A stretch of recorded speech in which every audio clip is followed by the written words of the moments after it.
In a small village near a dense forest, there lived a hunter named Kofi.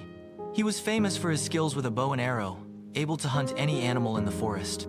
One bright morning, Kofi ventured into the forest, hoping to catch a large prey.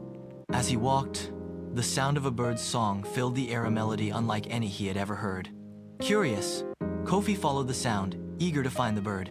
Soon, he spotted a magnificent bird perched on a high branch.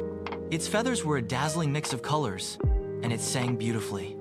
Kofi, skilled as he was, raised his bow and aimed carefully at the bird, certain it would be an easy catch.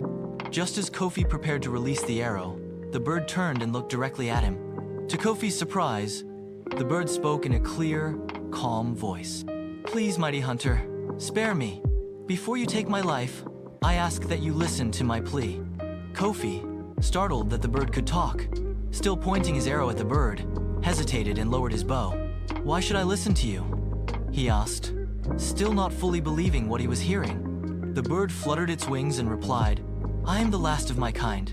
My song brings peace to the forest. If you take my life, the forest will lose its music, and everything will fall silent." Kofi stood in silence, feeling the weight of the bird's words. He had never thought about hunting in this way before.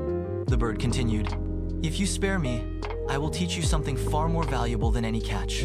I will show you how to hunt with your heart, not just with your hands." Kofi was curious but still unsure. The idea of learning a new way of hunting intrigued him, so after a long pause, he lowered his bow completely. "I will spare your life," Kofi said, "but only if you teach me what you know." The bird nodded, its feathers shimmering in the sunlight. "Follow me, and I will show you the way." From that moment on, the bird and Kofi became unlikely companions. Each day, the bird taught Kofi the secrets of the forest.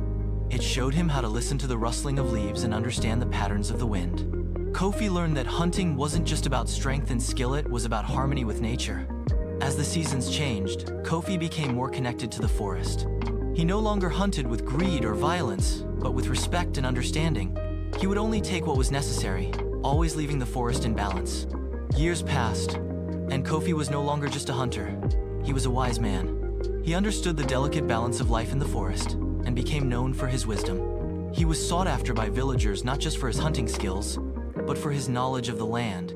The bird, though no longer visible, continued to sing its beautiful song in the mornings, reminding Kofi of the lesson it had taught him, that true strength comes from understanding and respecting the world around you. And so, Kofi lived on as a symbol of harmony between man and nature, never forgetting the bird's gift of wisdom.